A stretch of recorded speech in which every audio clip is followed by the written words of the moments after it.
And we are live. Okay. We'll call our meeting to order here November 9th. If you would, please, we'll stand and pledge allegiance to our flag. I pledge allegiance to the flag of the United States of America and to the republic for which it stands, one nation under God, indivisible, with liberty and justice for all. Thank you all for being here tonight. At this point in time, we'll do our roll call votes. So Brian, if you would, please. Nancy? Yes. Jeremy? Yes. Cornett? Yes. Campbell? Here. Bank? Yes. Mike? Yes. Okay. We have with us Jeff Levine from Strauss Troy tonight. Joe Braun had another commitment. He couldn't be here, so he sent the better partner up here tonight for us to have, so. Well said, Mayor. Okay. Right now, we'll go into our public comments section. If anyone would like to address council, they're more than welcome to do so. If you would, just go up to the podium.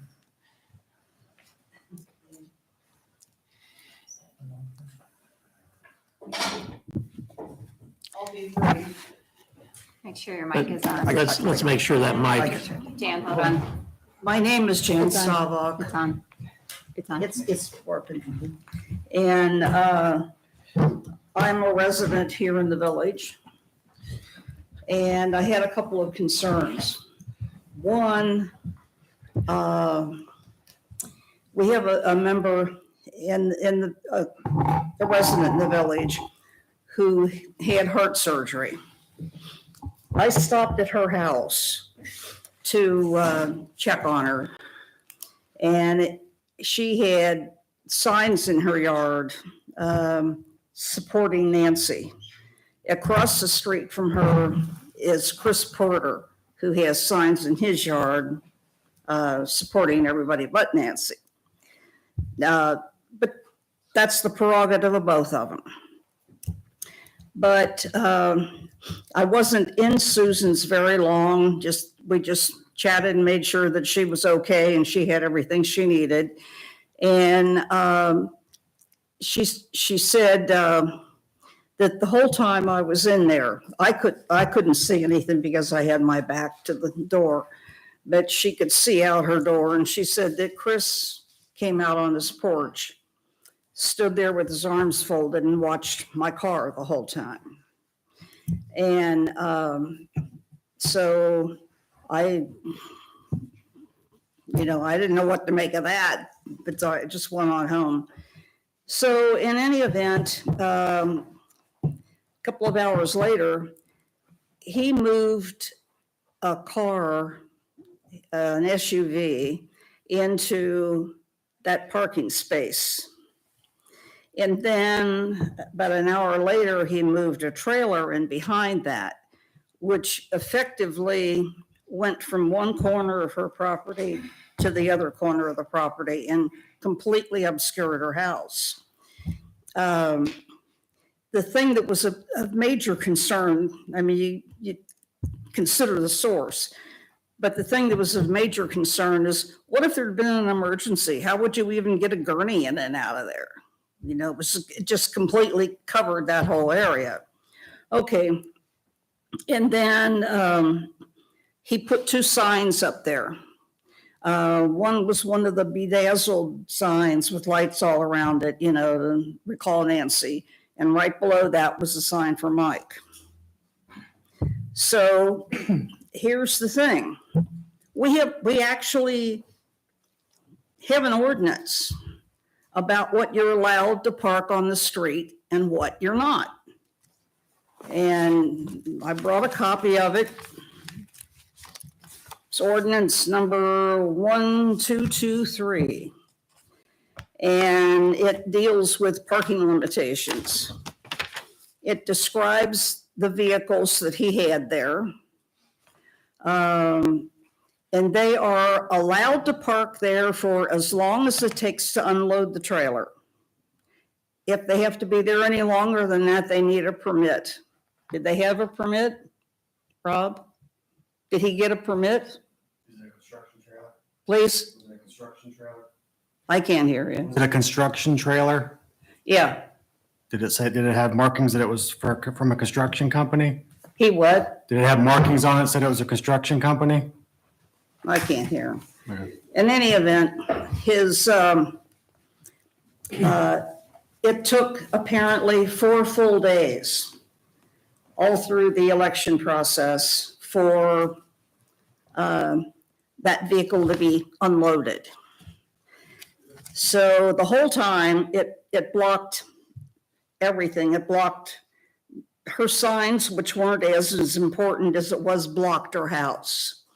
But he also had a camera on his front porch that was trained on that trailer so that he could see if anybody disturbed anything, I would imagine. Car and trailer are gone now. Camera's still there, only now it's on Susan's house. So I think that's another issue. And if you don't have a permit,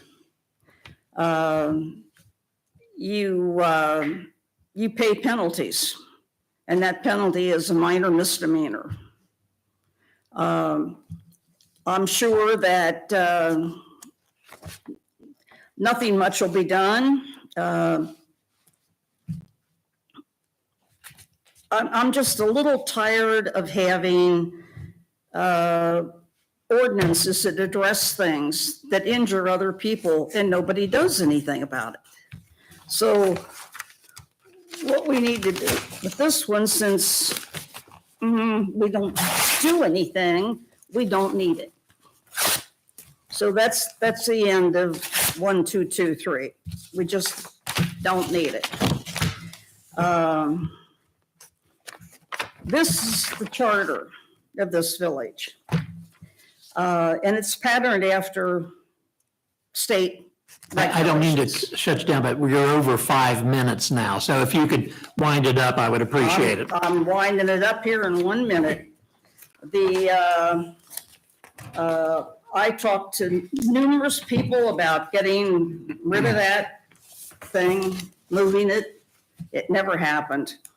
The charter says that if we have a council member or a mayor or anybody else on council, according to the state, they have to have a continuous place of residence here in the village for a year before they run for office. After they achieve office, they have to be in the village. Again, nobody cared about that, so we can get rid of that. But the Secretary of State's very interested in it, so I think that somebody needs to be paying attention. Okay, we thank you very much. That's it. Okay. Hey Dale, may I ask something? Yes, go ahead. Who would be the person that don't live in town that's on council? That's the question I'd love to have answered. Well, that's, Jan, he wants to know who doesn't live in town. What? Mike wants to know who does not live in town. I'm just pointing out that that's part of the requirement. I'm not making any accusation. Well, it seems like if you're ripping up that page, Please. it seems to me if you're ripping up that page due to that not being in force, then it seems that you're alluding to the ideal that one of these council members or the mayor doesn't live in town. That's possible. okay, let's move on. Does anyone else need to address council? Delbert? Dale Reckles. Last week, some lady was talking about Art sitting at home as if he's just sitting there doing nothing. I guarantee you, if Art could be here, he'd be here, and he'd be out on the street working. That's just the way Art is, so just wanted to mention that. And then going back to this phone gate thing, how many times somebody's calling a solicitor. I think in order, if everybody's honest, you ought to make a rule or ordinance that the name can be placed next to the call. So if a citizen wants to keep track or look, they could see the name and maybe even a subject so that somebody's not abusing that or using it for personal use. One One other thing. When you guys do a executive meeting, could you hold that till the end of the meeting so we don't have to stand outside and then wait forever for you to come back out? We never know when it's going to be over, so we usually have executive sessions and then we come back in to finish up the rest of our meetings, but, you know, it's either that or do it at the beginning and they wouldn't be in here at all, so it's probably better towards the end than it is anytime else. At the end, and we can all leave because we're going to leave anyway. Right. One of the things about the phone gate thing, can a former member, council member call the solicitor? Be on their own, I mean, they have no authorization to, but they can contact But him. the village still has to Jeff, do you pay. have I any- mean, somebody like, whether it's Steve or Nancy or Gunther or whoever, can they call and just run the bill up? It wouldn't be our bill, that would be someone else's bill. Okay, That would so, be under the scope of the representation of the village. well, then the other thing is, would the solicitor stop the conversation if it was more of a personal call than a, That You just tell them that they he have- would have to engage with that person as a client rather than as someone village associated. That's right. I just think it might be, anybody here could suggest a vote on that these names could be public, because they should be. I'd like to know also how to move to do that, because I want to move to do that. But one other quick thing, real quick, I also spoke with an attorney this week in regards to the redactions of everything. And he enlightened me that those names were not required by law to be redacted of the phone call, just the information in the conversation. Now, I don't know if that's true. Maybe Joe's counterpart could answer to that. But maybe he was misunderstanding the question, but the attorney I spoke with this week said that those names should have been allowed to be on them phone calls, just not the information discussed between the client. That's where the client privilege comes with the attorney. Let's go back to your first question though. Can there be something said that, yes, let's make those disclosures available? Yes, that can be done by a motion and passed by council. That would be something that could be done where, you know, I think it boiled down to last council meeting, like who's running up all the calls to Mr. Braun? And that was not disclosed. So, but it can be disclosed if council wants it disclosed, but that's entirely up to your. I'd like to make a motion to do that. If everybody's honest, why would you vote against it? No issues with it?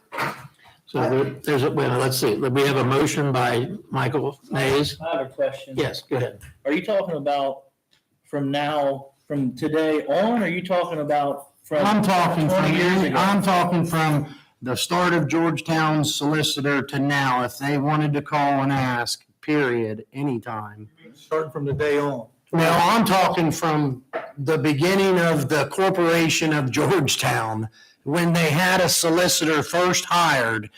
Who's going to go back that far? Most likely nobody. But it should be fair game from the time that it started, not the information or the discussion, just the name of the person that's making those calls. So people can clarify, just like you are right now, who's running up the bill. I think that's sort of water under the bridge, although I would like to see it. But if you go from here on out, I think that'll stop a lot. I think it should be from before. Now, I don't know how you can go back retroactively and bring all those things out. I think if you're going to do that, it's from this point forward. I'd like to make the motion from then till now. Well, you have to have a definitive date. You can't just say back Okay, in we'll time. say 2020. 2023 maybe. You know, Jeff, you have any advice on that? You can make the motion. Okay, he made a motion to go back as far as the beginning of January 1, 2020, to have available the contacts and who those contacts are to Joe Braun's office. Is that what the Yes, sir. motion is? Yes, sir. Okay. Do we have a second to that? I'll second it. Okay, we have a second. Any more discussion? Yeah, I do. And it's pretty simple, and if somebody can answer this is great, but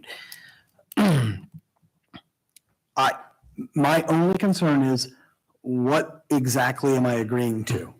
You're just agreeing to the name being attached to the phone call.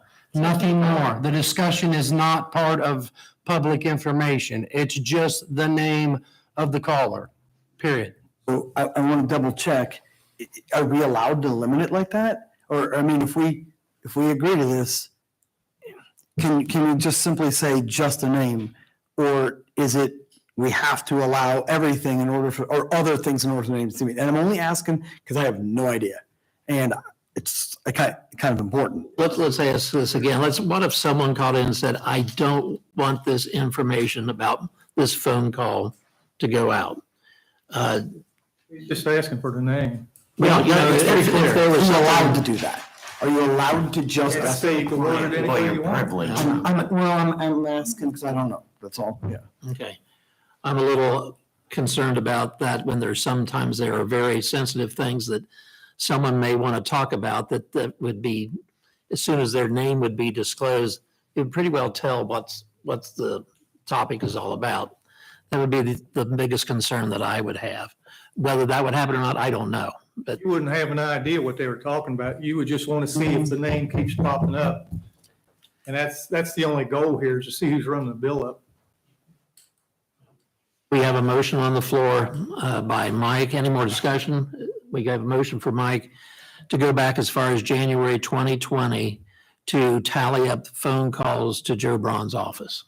Is that correct? And we're not looking to tally them up. We're looking to just have public disclosure of if somebody from the public went in and said, I want to know from, say, January 1st of this year to January 1st of this next year, who called?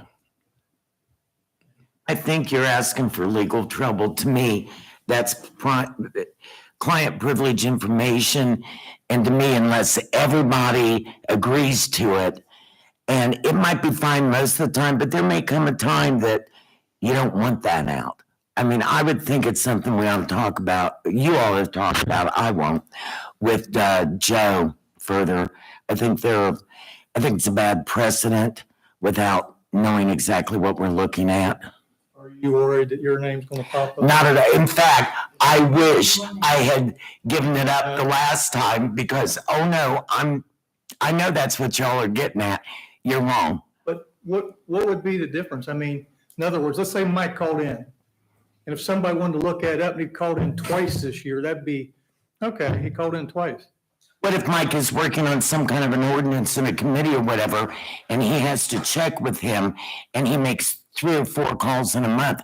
Then you all are going to carry on about, oh, Mike's just running the bill up. You don't have any idea. There may be a very good reason for that. I think that's an honest assessment there, because there are certain times when there is more than one call that's necessary to get things done. There might be 20 calls to get things done. But don't you think that honestly, most of our information could be handled directly through the administrator? And I'm going to go and refer to our administrator sitting here right now.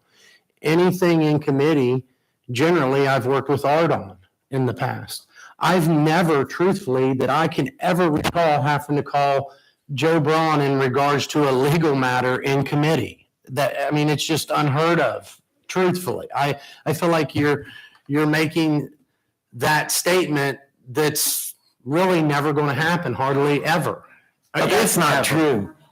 If he first, and That's she not true. seconded and they vote. The vote outcome is we're still discussing it right now. So we're still in discussion mode. I will say this out loud. If called upon to make a decision tonight, I would do that. No problem.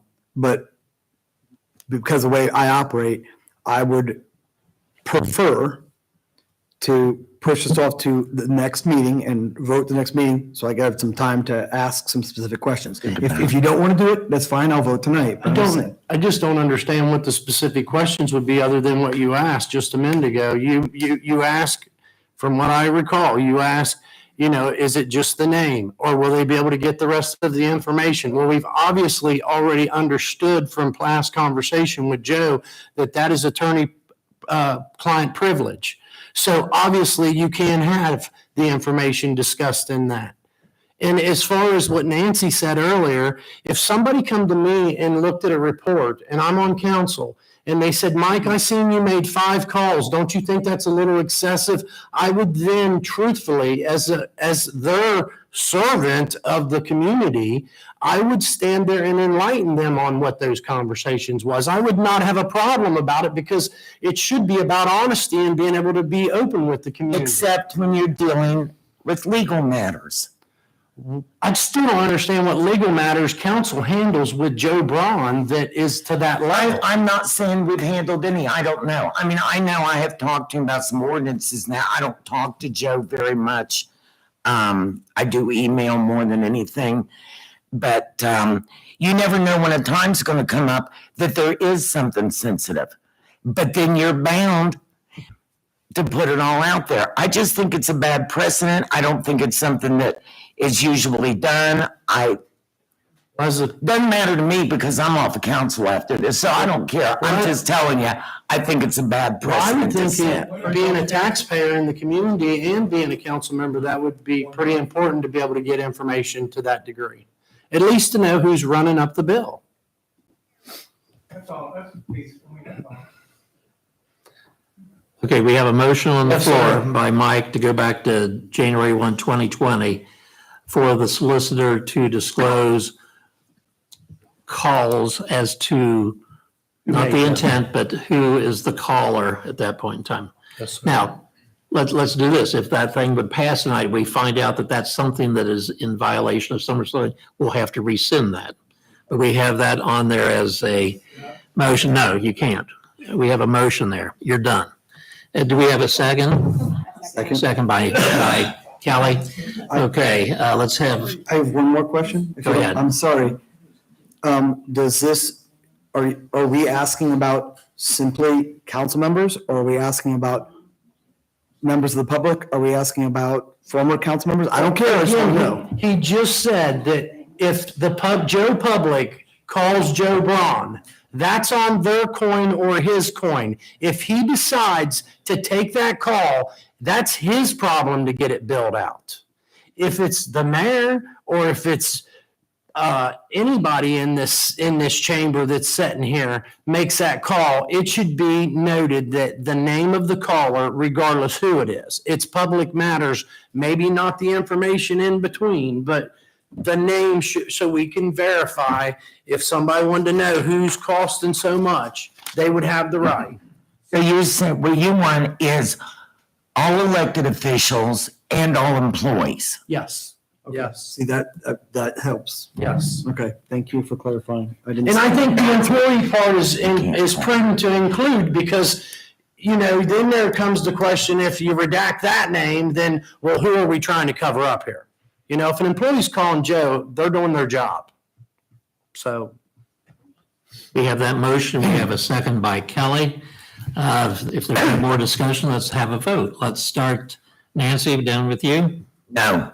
I better let you do that, Brian. I'm sorry. Kelly Campbell? He's so bossy. Yes. Kelly Cornett? Yes. Pink Garbett? Yes. Mike? Yes. And Jeremy? Yes. 5-1. Okay. That motion passes, so that will be instruction to Mr. Braun. The amount of work that went into that call Okay. should be, should be. Okay. All right. Do we have anyone else that would like to address council? Okay, very good. Me, I'm done? Yes, sir. I can't keep, No, I wasn't quite done you're there. just trying to keep that seat warm, I know. Are we gonna do executive meetings last? I don't know if we're going to do that at all. You what? Executive meeting.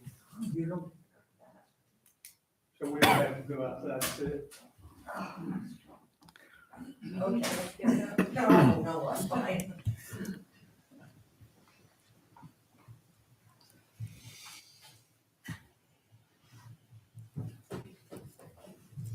Like everybody, Susan, we have 5 minutes for you. Okay, you will let me know, won't you? I'm sorry, Are you keeping time or is Brian? Brian is. Okay, Brian, ready, set, Go. go. Is this working? Yes, it is. Yes. Okay, I came here tonight. And again, introduce yourself. Oh, excuse me, I'm Susan Bean. I live at 201 North Main Street in Georgetown. And I once was on the council. I found it a very dismaying experience, and I hope you all do better than I did. And to start with, I want to congratulate Kelly Cornett on being elected. I think she's going to be great. She has had so much experience. She tolerated nasty people in the chamber very well, very graciously, and so I think she's going to be an excellent person. And secondly, I would like to congratulate Nancy for fighting a very good fight, and I know that she was not fighting. And I have some comments to make about this most recent election. I'm not quite sure how I should say this, but I think there was a lot of really dirty business going on in this sweet little town. And I think that it should be stopped right now, because people are going to get wind of it and they're not going to want to come to Georgetown to live. Or if they do want to come to Georgetown, my guess is they might be the wrong kind of people that we don't want. So to start with, I want to complain about Chris Porter. I saw an interesting photograph on one of Brenda Wilder's pages tonight in Facebook. It had a picture of my front porch and Chris's great big trailer and his car. And Jan was sitting in her car in front of their house as a protest because that trailer and car were left in front of my house, occupying 2 full spaces, parking spaces, for 3 days, starting Saturday night, Sunday, Monday, and all day Tuesday. He left at 9:00 at night on Tuesday. This was not fair.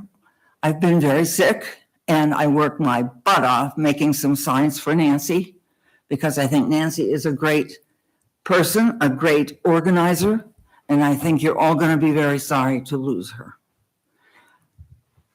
My signs, it was like he ignored them. If I had done the same thing on his side of the street, he would have been out there with a gun. Chris is getting kind of crazy, don't you think, Mike? You know Chris very well. We probably Crazy, actually. we probably shouldn't get into that kind of name calling if we can avoid that. Well, I'm not calling him a name. I'm suggesting a condition. And I think he needs to watch it. So that's really all I have to say. It sickens me. He was very nasty to me without even speaking to me when I went and complained about this thing being parked in front of my house. And I didn't even notice it until I saw these 2 red blinking eyes coming right in my front window, and they were lights on the trailer. And it sat there with its lights on, 2 political signs on the outside of it. I really do think that council should do some work on the political process in Georgetown, because there are things around here, if I may call it a name, that stink. So that's all I have to say. Oh, and I brought one of the signs that I made for Nancy. And since Chris was unable to see it, I hope maybe Mike could give it to him. Would you do that? Okay. Thank you. Thank you, Susan. Is there anyone else that would like to address council at this time? Yeah, go ahead, Steve. My name's Steve Wolf, resident of the village. I just wanted to take a quick second. Congratulations to Kelly. Congratulations to all the new, I guess they're not here, but if they're out there listening, the new council members and the ones that have been subbing that retain their seats. I just want to take a quick second and what was it? And if I look a little disheveled, I literally just crawled out from underneath of a house. I want to take a quick second to thank a community member who came forth. I know it's a little dangerous when you have a community event and you start thanking people because you'll leave somebody out. So there were a lot of people involved, but the Halloween event on the square, I think it's the 2nd year that it happened. And I know he'll throttle me later for even mentioning it because, Mr. Mays did, him and his family did. I mean, there were vendors there, you could buy food and whatnot, but they set up and gave out, I think, over 300 meals of hot dogs and hamburgers and things like that, platters, and no charge to village residents. And I was there trying to help out that night myself, and I heard a lot of people just saying how nice it was, because if you're single parent, don't have a lot of money, and you want to go to this free event, but you've got 3 or 4 kids to feed, it can turn into 30, 40, 50 bucks real quick. And so thank Mike for that. And I'd also like to thank Amber Fletcher, who put the event together. And I know I've done a ton of events on the square, and that wasn't the most crowded event I've ever seen up there in the last few years, but it was in the top 2 or 3. I think at one time there were so many people, it was a little scary. It was almost like, it's supposed to be a little scary. It was Halloween, but it was kind of like, we could probably use a few less people. It was just kind of shoulder to shoulder there at one time. So I want to thank Amber for her coordination and putting that together and making a fun night for a lot of kids. So that's all I got. Thank you. So noted. Thank you, Steve. Is there anyone else in our audience who would like to address council? If there is not, then we will move on to the rest of our meeting. In your packet is the minutes from our October 26th council meeting on page 1. And if you've had time to look through that, are there any corrections, deletions, additions that need to be made to these minutes? Yeah, there's just one on page 2, where I had mentioned it being a difficult job. It says a job they can to make the right decision. Where are we at on what part of that? At the very bottom page, Okay. at the round table, where I was discussing, you see where it says to, it should be the, I believe. Public to know they do the best job they can to make a right decision for the village.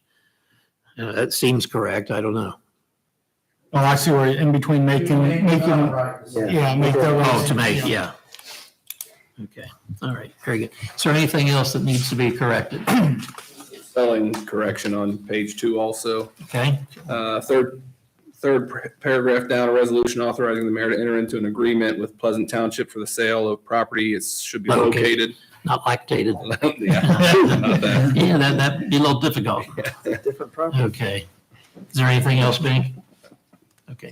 Any other corrections, or if not, we would take a motion to adopt these as amended and corrected. I'll make the motion. By Nancy, do we have a second? By Mike, let's do a roll call vote, please. Kelly Campbell, Yes. Kelly Cornett, Yes. Bink, Yes. Mike, Yes. Nancy, Yes. Jeremy. Yes.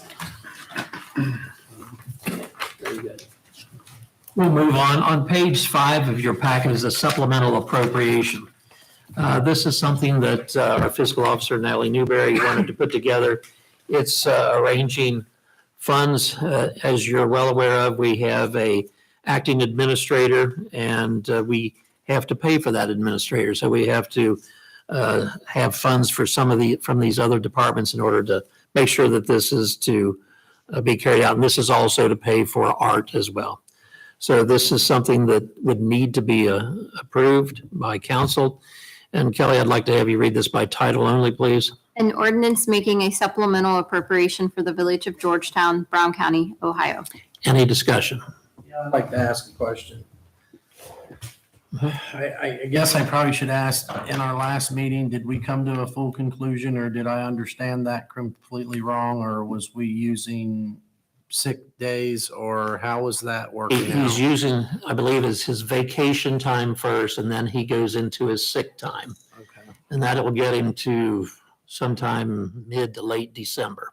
So this is part of that? That's though, right? correct. Okay. That is I correct. just want to be clear. So, any other questions? If not, then we would need a motion to adopt. By Bink, do we have a second?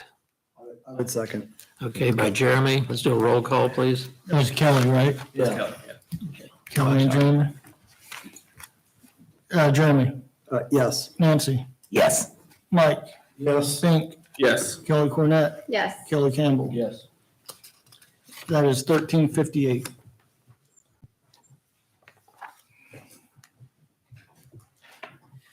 The next thing on page 6 is an ordinance. It's repealing our Tree City designation.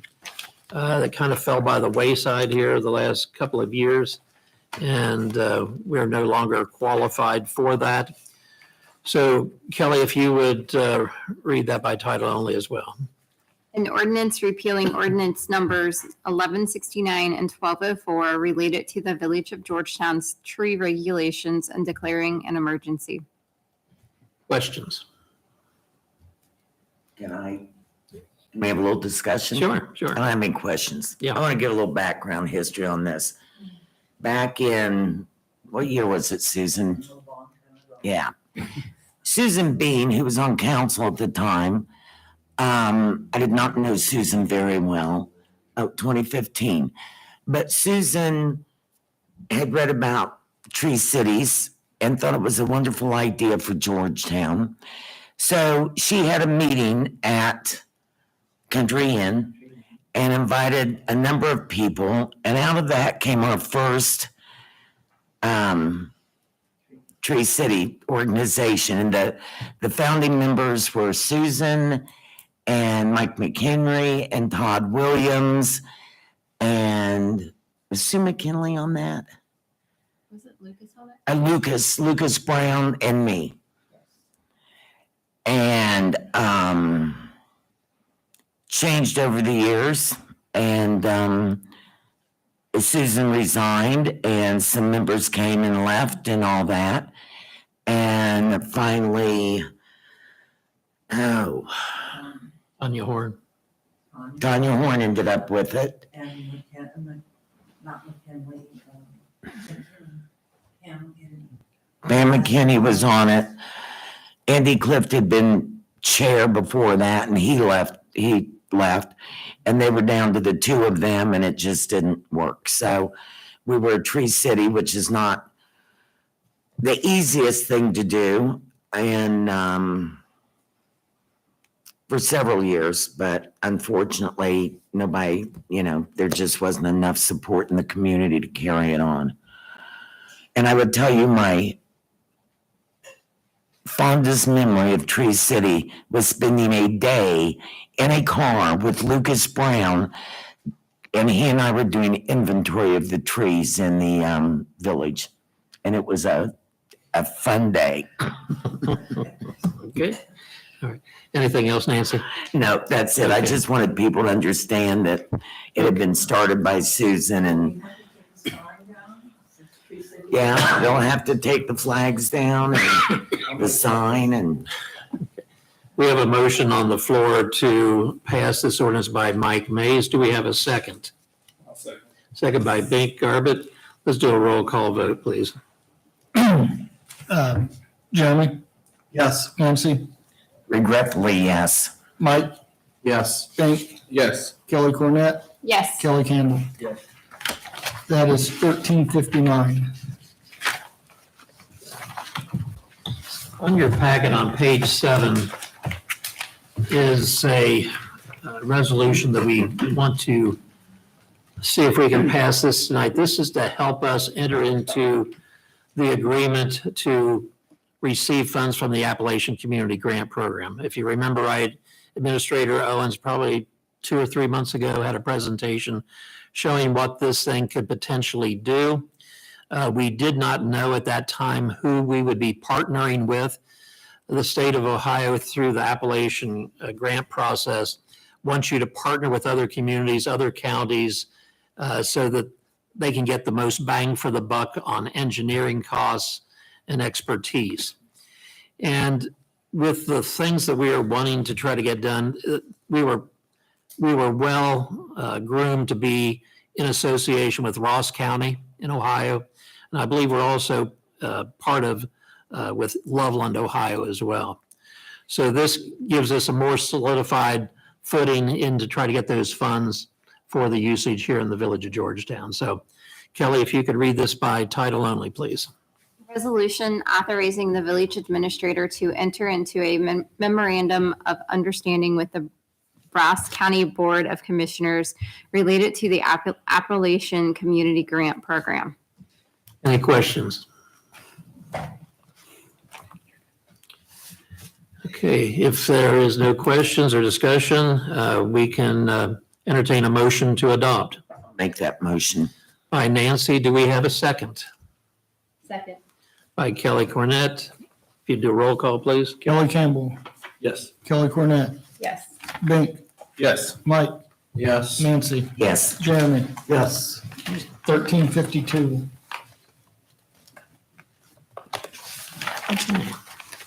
We'll move on as we go. On page 38 in your packet is the payment listing that's there for your review. And if you have questions in regards to any of those bills, I'm not the person to ask, so maybe the acting administrator can act on some of these. If not, we can get that information from our fiscal officer at your convenience. But is there anything that is glaring that you'd like for us to check on?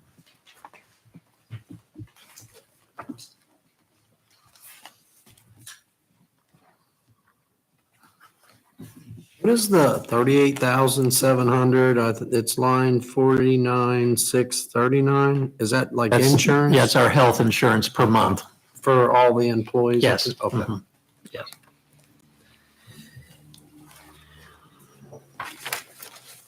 Anything else on there? If not, please feel free to contact Natalie Newberry for any questions you might have that may arise as you look through this further. On page 40 is the payment register details for the credit card purchases. And again, those are things that I probably couldn't tell you what they're for, but they're there. And we could have Natalie Newberry explain those as well if there's a need for any of these purchases.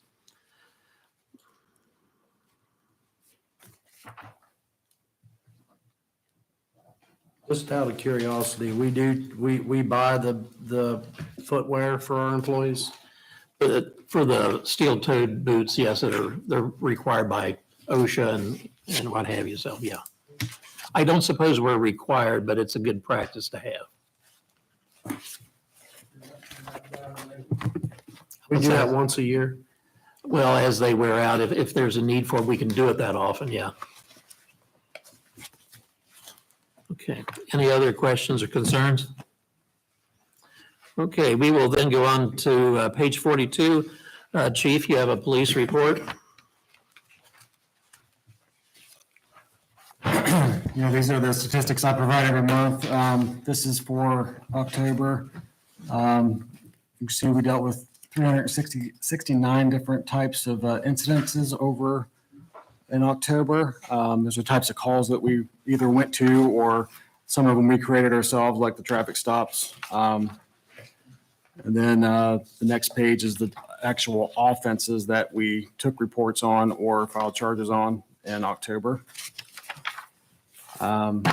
Just a couple things to talk about. I'm actually down to the wire on the Lexipol. Lexipol actually uploaded the last few policies that I had reviewed this past week. Actually last week, my project manager started rolling out the policies to the officers. So I think they received 4 last week. And from this point on, there'll be 10 a week. They received 10 this week. So basically they have to log in, read through those, acknowledge that they received them, and that they read them. Once our next meeting, we should go over those last policies that I uploaded yesterday. And once those are done, I should be able to go ahead and send that final version to Ohio, and hopefully, they'll check us off as being part of the collaborative. So looking forward to that. Just got word this week that Shop with a Cop will be December the 12th. That's a Tuesday. We're probably only going to take about 3 kids this year because we're understaffed. So just to make sure we're covering shifts and can still take part in it, we're cutting back on the amount of kids we're taking, which is kind of a bummer because that's, a lot of the officers, including myself, look forward to that every year. and helping out some local kids. But a couple other things that happened over in October. On the 24th, Captain Staggs was dispatched to the First State Bank on here on the East End for an alarm activation. It was actually, I believe it was a holdup alarm activation, wasn't it? And upon his arrival, he was advised by the managers and the teller that a tall and skinny African-American male had come into the bank wearing a suit and wanting to cash a payroll check from a company that does business with First State Bank. Just prior to the man's arrival, the bank had received a branch-wide email warning of these fraudulent checks, and the one that had been successfully cashed at another branch. When the teller was advised the male that she was going to go make a call about the check, the man advised no, reached over the counter, grabbed the check and his ID out of her hand, and fled the bank. The teller was quick to activate the alarm, and another employee advised that she watched the man jump into a silver SUV without any plates. The branch where the check was successfully cashed had obtained a copy of the man's ID, and charges are pending on the man at this time. And on the 20th, actually, I believe it was the morning of the 26th, officers were dispatched to Marshall Avenue for a report of a man unconscious in a ditch. Upon arrival, officers found the complainant assisting the now conscious man out of the ditch. Officers suspected drug use as the reason for the man's predicament. The life squad was called and checked the man's vital signs. While on scene, Patrolman Chase Pendleton located a cigarette pack that the man stated was his. Inside the packet was found a baggie containing a white powdery substance believed to be some type of narcotic. When questioned about the powder, the subject confirmed the officer's suspicions. Testing of the powder and charges are pending for possession of drugs. That's all I got. Any questions about his report? No, but I would like to ask one other question real quick. In regards to the payment listing on page 2 of 2, the second line up, the Hammond Group Consulting. And this might be more toward Mr. Jones. And it's kind of hard to ask Mr. Jones this because previously I'd asked on multiple occasions for a report monthly from the Hammond Group. And I've got 1 out of 2 years of asking. And I don't understand why we don't get a monthly report from them, no different than we do any other. You're right. You're right.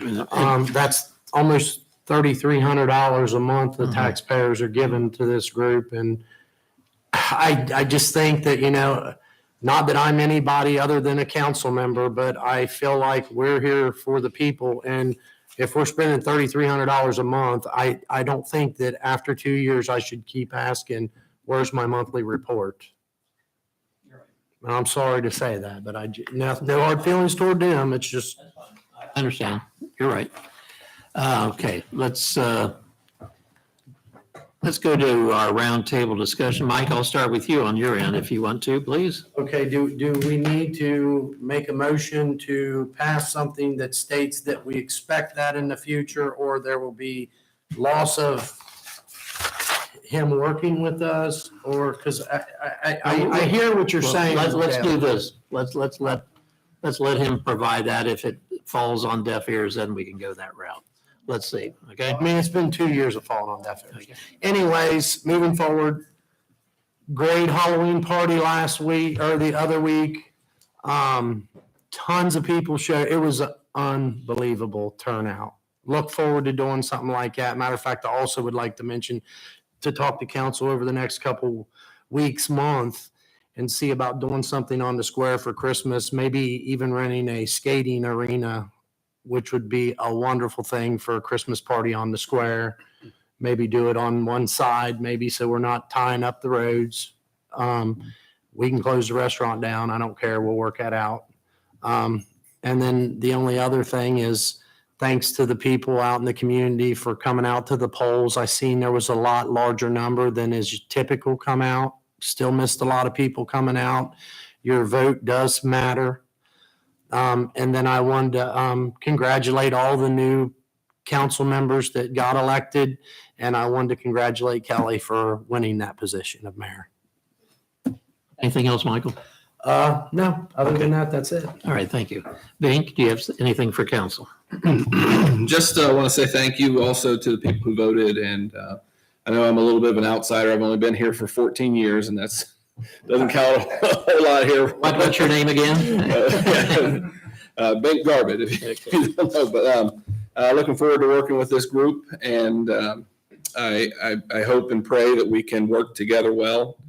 Again, I love this community. I think it's a beautiful place, and people need to really, we need to all look past differences. And my goal is to be praying for everybody on this council and the mayor. Congratulations, Kelly, and I'll be praying for you. And I want to give God all the glory for just giving me an opportunity to serve a great town. So. Anything else? That's it. All right, thank you, Bink. Kelly, do you have anything for council? It's kind of hard to follow, but I have a quick question with Robert. Do you have any luck with finding an officer, like anybody beating? I'm having the same problem everybody else is. I can't define a viable candidate that's even meets the minimum requirements is tough. And, unfortunately, all these departments down the road that are paying way more than I can are still hiring, and it's hard to compete with that. So I still have the job posting on Indeed. I tried ZipRecruiter for a few weeks, had literally nothing on that with them except for some spam email. And we're still looking. I was actually speaking with, our magistrate yesterday was saying that he may know some candidates in Claremont County that he's going to send my direction. So, it's, I never thought it would be like this, but unfortunately, there's just not many people that want to be in law enforcement anymore. So, we're just trying to be patient and get the best candidate we can. So. Is it possible to consult or retain a headhunter, a skilled headhunter in your arena that can that knows some candidates? And I mean, they don't usually have one person ready for you, but they're out there talking for you to find somebody to eventually get in front of you. And ask around and see if there's anything like that available, or maybe research it online, see if there's anything like that. Yeah, and I mean, I would think that there's got to be in that arena. I mean, for almost every other kind of sector, there is some type of person and they get paid. Obviously, they get paid a commission if you hire somebody that they bring to the table, but they usually have a pretty well banked group of candidates. The problem with these websites are you can put all the prerequisite questions you want, but they can just ignore them and still apply. So I mean, I had most of the applications or resumes that I received didn't even meet their minimum requirements. So I spent most of my time rejecting resumes so I wouldn't get charged for them than I did actually getting viable candidates. So Let's just hope that it gets better as time goes on. So yeah. I have one more thing. I'd like to thank everybody involved in the taking down of the tree I went through there the other day at the intersection of West Fork and Airport Road. You can actually see now they did a great job, and I know it wasn't fun because it was full of poison ivy and poison oak. So it looks great and appreciate it. That's all I got. Kelly Cornett. Okay. Sorry, I was writing. I just have two minor things. If Kelly Jones could make a note. When I was out talking to some of the people in the community, walking for the campaign, a couple of things I came across, just very minor, but Delbert's area, I can't think of the name, behind the fire department. Is that Virginia? Virginia. Is that what it's called? Virginia State. I couldn't think of it. There's a tree at the corner there, kind of before you go into the actual subdivision there, that a bunch of the neighborhoods or our neighbors back there are complaining about, that it's blocking some. Yeah, I cannot talk tonight. I apologize. So maybe if we could just have somebody go. I think so. I'd have to be there to tell you exactly because it was a week or two ago. But I looked at it. I think it's more bushes around the tree more so than anything. But if we could just review that.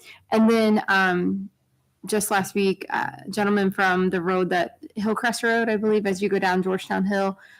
He said that he's very annoyed by I guess the road is cracking pretty bad, and there's in the middle of the road, there's weeds coming up. I don't know if I haven't been out I there. think what he's talking about is probably the drainage tile that the state put in there that never did work. And Okay, all the dirt collects and then it grows grass. gotcha. They took out a larger tile and put in a smaller one, which. Does that make but, sense? I'll have the guys look. Okay, just take a look at it. I said I would pass that along. Yeah. Outside of that, that's all I have tonight. All right, thank you, Kelly. Jeremy? A couple briefly, yes. In addition to, and I'm pretty sure it's Mr. Wolf and others high-fiving on the Halloween parade and party on the square, I'd also like to just piggyback off that and say thank you to the police and fire EMS for keeping the streets safe during the trick or treat, which is the kids just had a blast. It was a little cold this year, but it was great. I got a chance to talk real briefly with Officer Pendleton, and their kids swarming around, and it's just, we appreciate you keeping the kids safe, but also they really enjoy the flashing lights is I think what they like the most. But thank you for that. Secondly, I'd just like to briefly follow up that Chief Freeland had mentioned about Lexipol rolling out. Two things I just want to reinforce is, number one, is that it was an incredibly positive thing to be tied into the collaborative. This is a great step for the village, a great step for the department. I'm really thrilled about that. But underneath that, I don't even know myself, and I was trying to know the number of hours, the amount of work to get to this point was absolutely massive. And I really believe in this going to be a good thing for the village. So I really want to thank everyone in the department who was spending lots of time on doing that. And we recognize how it's going to be a positive move for the village for sure.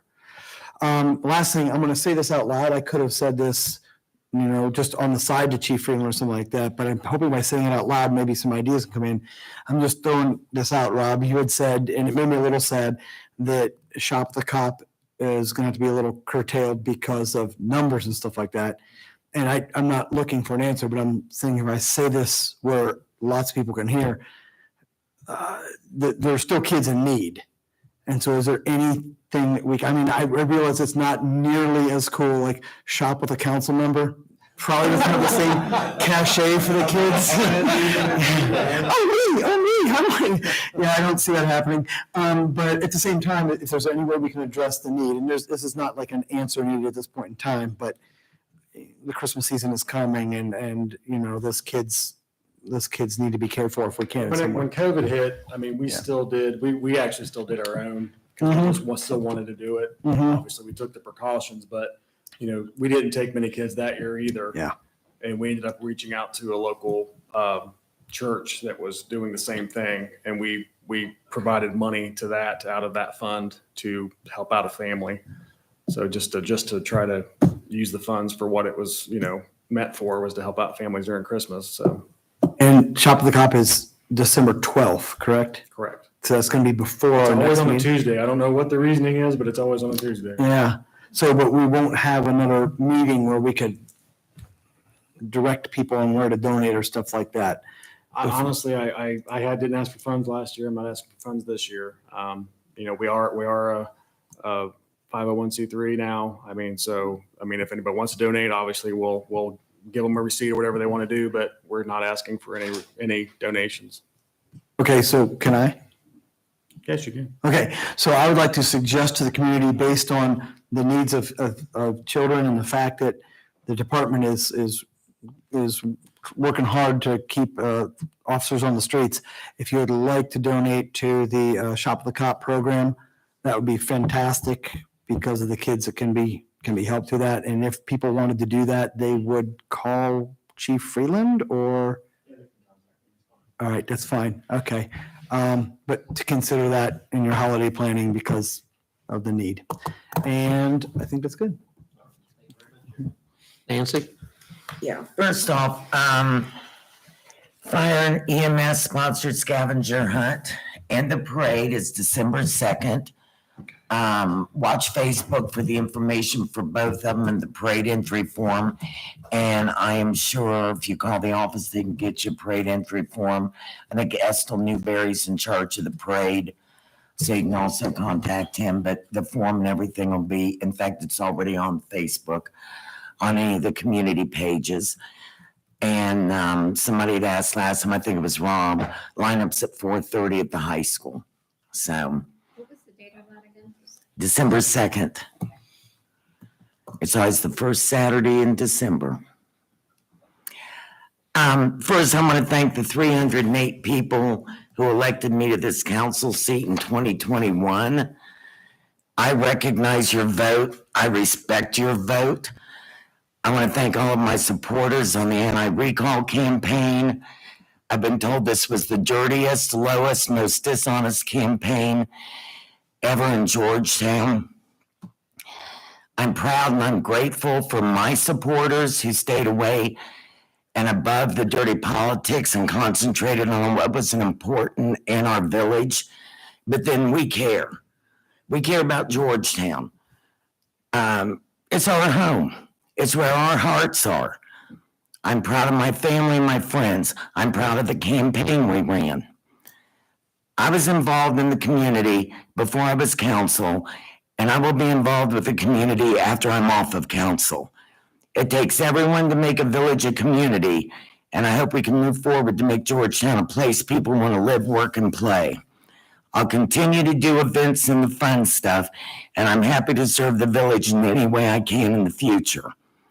I don't have the words to express how much I appreciate the outpouring of support and love I've received and cannot thank you all enough. And contrary to what some people might think, I think old women rock, and we're not going anywhere. I love you all. Thank you, Nancy. Kelly Jones, do you have anything for council A tonight? few things. I was contacted by one of the local businesses, and they're going to have a local shopping day on November the 25th. They contacted about putting up a banner, so they should have some more information. Also, I've been working with Art. He's still working on some of the grants. We have an Appalachian grant meeting Monday at 10 o'clock in the council chambers. And also we have a Teams meeting on the water tower funding. That's Wednesday at 1 o'clock. You and I will be doing that, I guess, with Travis. And that's all I have. Quick question for Kelly. Is that Appalachian Grant meeting going to be streamed or recorded or anything? Because I can't make it, but I'm really It's interested. not, it's more just my understanding, and again, I'm getting it on the tail end of a lot of this stuff. My understanding is just kind of fill out what the scope of the project's going to be. It's more of an organization type, so. Okay. One other quick thing, Kelly. Mhm. Who is the business? You'd mentioned the business was doing that, but you didn't mention the name of the business. Barney. The photography place right Photography. behind the, Okay. right below the post office. Rebecca.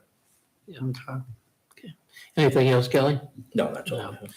I'd just like to welcome all the new council members and thank all the people who've worked hard for the village of Georgetown, whether they're here, whether they're not. And hopefully we can still make Georgetown work well in the future. So congratulations to all of you. And hopefully, like Bink says, let's work together to make it a better place. So that's all that I have. Is there any other business that needs to be brought up before council at this time? If there is not, we would entertain a motion to adjourn. I'll make that motion. By Nancy. Do we have a second? By Michael. All in favor signify aye. Those opposed, meeting adjourned. Thank you for coming. You're still alive. What do you think we're gonna do, Jeremy? I don't know, but Is